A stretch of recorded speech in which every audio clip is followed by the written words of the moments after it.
Hi everyone. Hi. Well, some great news. We are planning our next exciting trip. Our trip where we're going to be going up to the gem fields, aren't we? Yes. To try our luck at fossicking. And then on from there, we're heading up the Queensland coast, stopping in at different coastal towns as well. So we are having a great trip. We're planning a great trip and hope you're able to come along and join us. But in the meantime, what are we doing? Well, we've had a request from someone to show how we prepare the van for a trip and also how we pack and how we set up the van before we go. So over the next few days, we thought we would show you what we do to get trip ready. Get our trip ready, get our van ready, and get ourselves ready. Yeah, we'll probably show you the itinerary as well. I might even Yep. show you some of our menu planning as well that we do so that you know all the tricks. So in getting trip ready, we're going to start with the outside of the van first. I've already, over the last couple of days, been and washed and polished it and thoroughly cleaned the outside.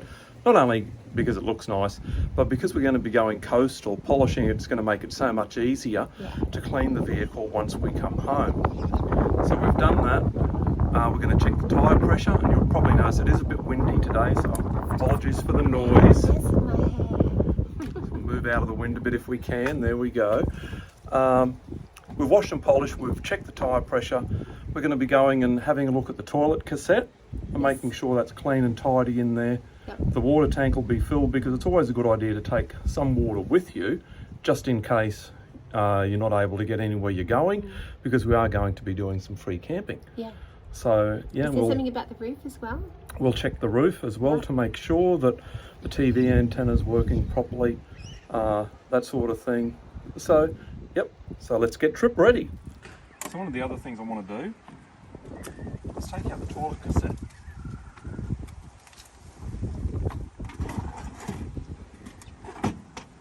That's always a fun job, and it's going to be a fun job when we're free camping.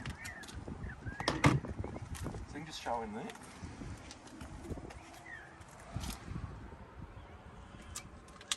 That's where the toilet cassette goes, so I'll give that a clean out. Bit of mould in there, you can't really see, but yeah, it's got quite a bit of mould there.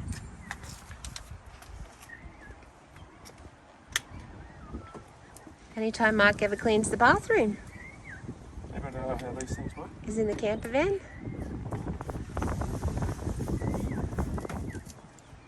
Yeah, with all the wet weather we've had here recently, we've got to keep on top of the mould.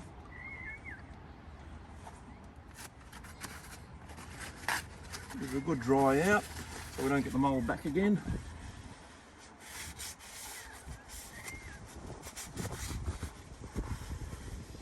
Now we did notice too, with all the wet weather we've had, we need to clean around the water cap as well.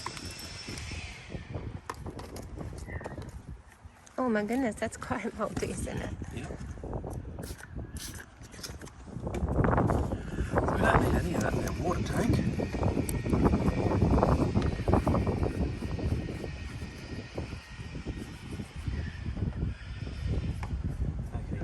See, Marky, you can do cleaning. I can do Look cleaning, at you. can't I? You can.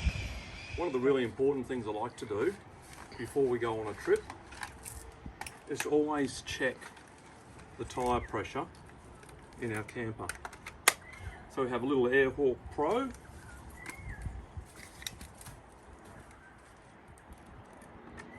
I'll set the tyre pressure to 55, which it's at.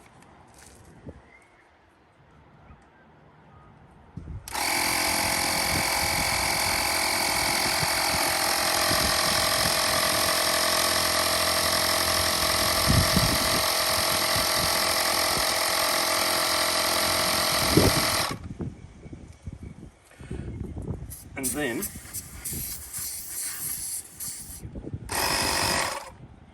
I always make sure that we take this away with us as well, just in case when we're on the road we're needing to check the tyres.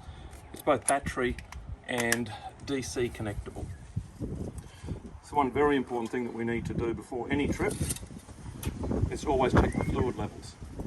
So we have just had our vehicle serviced. Yeah. So the oil's fine. Looking good. The radiator fluid's good. Power steering's fluid's fine. Water for the washers. So everything checks out. Happy? All good. One other thing, because we're doing some free camping this time, I really want to make sure we have a full gas bottle. There's still some gas in it, but I don't want to run out. No one wants a cold shower in winter. Not be able to cook your dinner. Oh, you might be able to cook me dinner. Oh, that'll be even worse. Oh, no cup of tea. Oh, no cup of That's teas or coffee. Not going to happen. Fill up So the we might gas have bottle. half a gas bottle still, but I'll go and get it topped up anyway. Yep, brilliant.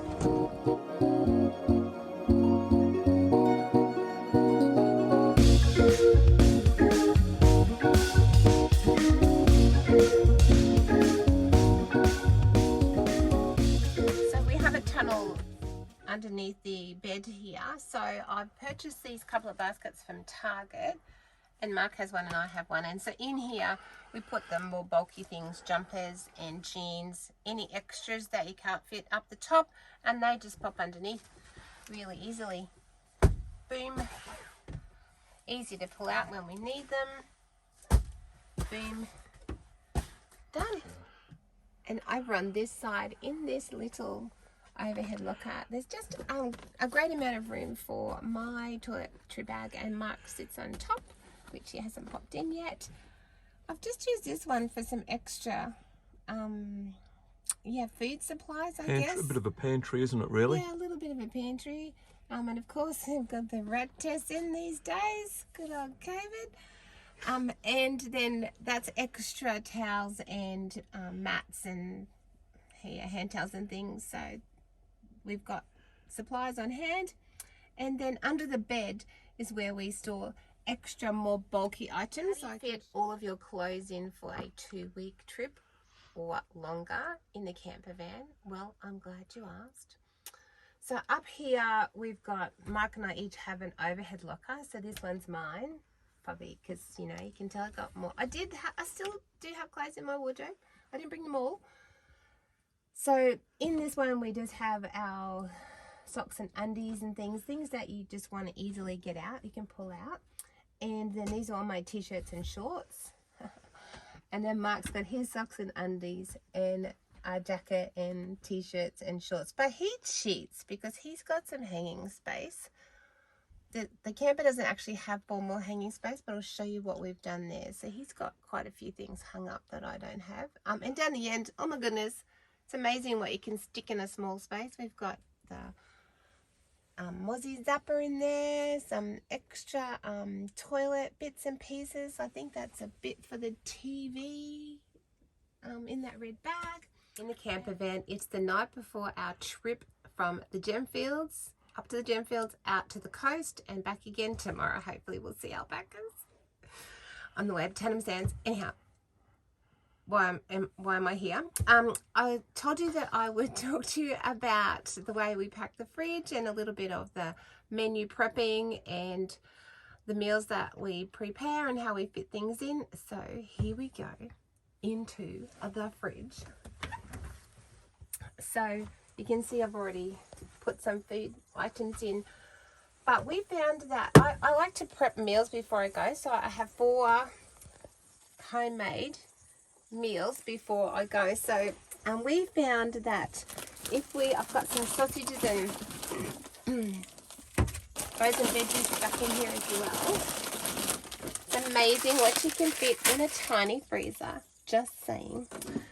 But we found that if we buy these containers from Woolworths that you can never get out of the freezer easily, these square containers, and make them up as a meal, then we can fit 4 of those in, and then you can easily just throw in some frozen veggies. You can fit some schnitzels up the top there as well. So that's how we make sure that I've got 4 homemade meals ready to go even before we hit the road. Tomorrow night we're just going to have chicken palmy. Thanks, McCain, for cooking dinner tomorrow night. It's actually surprising how much we can fit in the small fridge. Yeah, you can. Look at that. It even closes because Mark. So we've unpacked the ensuite. Linda's come in, she's just done some cleaning in here, because it's always a good idea to go away with a nicely cleaned ensuite. You don't know when you might get that opportunity again. And now that it's been cleaned, Linda will repack it, ready for our trip. It's just about making the best use of space in our van as we possibly can. So now that the ensuite's been cleaned, Linda's done a fantastic job cleaning the ensuite. She's now gone in and repacked it. So we pack things as tight as we can in there. That way we don't have anything moving around, making a noise as we're driving along the highway. And it also means too that when we get to our destination, we can easily see what we've got and can easily take it out and utilise it. So we've been asked by someone to give an appraisal now on our camper van, and we've had our Jayco RM19 for a little over a year now, haven't we? Yeah. And we've done some nice trips in it. We've been out to Winton, we've been to Rainbow Beach, we've been to a number of places, including at the moment we're at Doringa Free Camp, which is in between Emerald and Rockhampton. And this is our first real test of free camping without having any water, without any power in winter time. So it'll be interesting to see how it goes tonight, but the van's been going really well, I think, anyway. Yeah, it's great. It's very comfortable. So yeah, it's comfortable. It's got everything that we need in it. Tunnel boot, carries its own fresh water, grey water, so it's designed for free camping. We have extra batteries in it as well as a solar panel, so we can camp for quite a period of time without having to worry about electricity. The only thing that would limit us would be, the main thing that would limit us would be toilet capacity, and then just having to find dump points for that. But the vehicle drives well. I'm really happy driving it. I also use it as a work vehicle as well to drive to and from where I work, and it's been really good for that.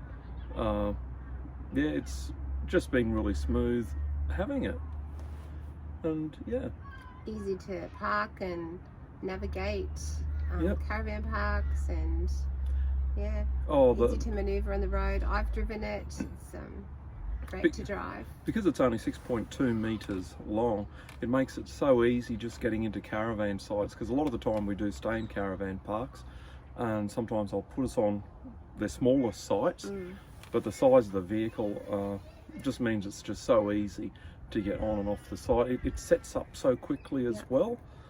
We can have the van set up in 10 or 15 minutes, and the same when we pack it up to leave in the morning as well.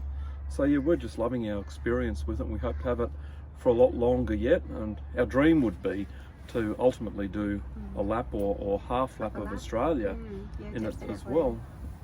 I So guess one of the downsides with a van or camper van is that you can't always drive around to, you know, different places that you might want to see. So we just plan before we get somewhere. We go and see what we want to see on the way to wherever we're staying, or we go and see whatever we want to see or do on the way from wherever we're staying. But really it takes 15 minutes if you wanted to pack everything away, as in chairs, table, you know, the awning. It'd probably only be 15-20 minutes maybe if you wanted to have the awning out and put it away. So if you were somewhere and you did decide you wanted to drive off and have a look around at something, it wouldn't take long. So last night we stayed at Tannum Sands, and we didn't have the awning out, we didn't have any matting out, and it was just really quick and easy to pack up in the morning. And free camping tonight, we've got the awning, we've got the matting out, but we don't have any leads out, we don't have a water hose out, so that's going to save time packing in the morning as well. So yeah, you've just got to plan ahead, know where you're going and what you're wanting to see along the way. But for us this is ideal because we don't go and stay in places for like a week or two at a time, and we're a night here, two nights there, 3 nights somewhere else. At the moment, it just makes it so easy for us to get up and go, because we see so many people in parks just taking, sometimes I'll take an hour or two packing up to get ready to leave, and we saw that this morning, whereas we can be up and gone while others are still packing up trying to get out. And we don't need to tow. And we don't need to tow, which we have done. Easy. We have had a caravan, but we certainly prefer having a camper van instead. Yeah, definitely. So as we wrap up the video, I just hope that this has been a help to you, and if you have any other questions, just message us through YouTube. We'll get back to you when we can, and yeah, if you want to see something else about the van or know any other information about it, just send us a message. We'd love to hear from you. Safe travels. Safe travels.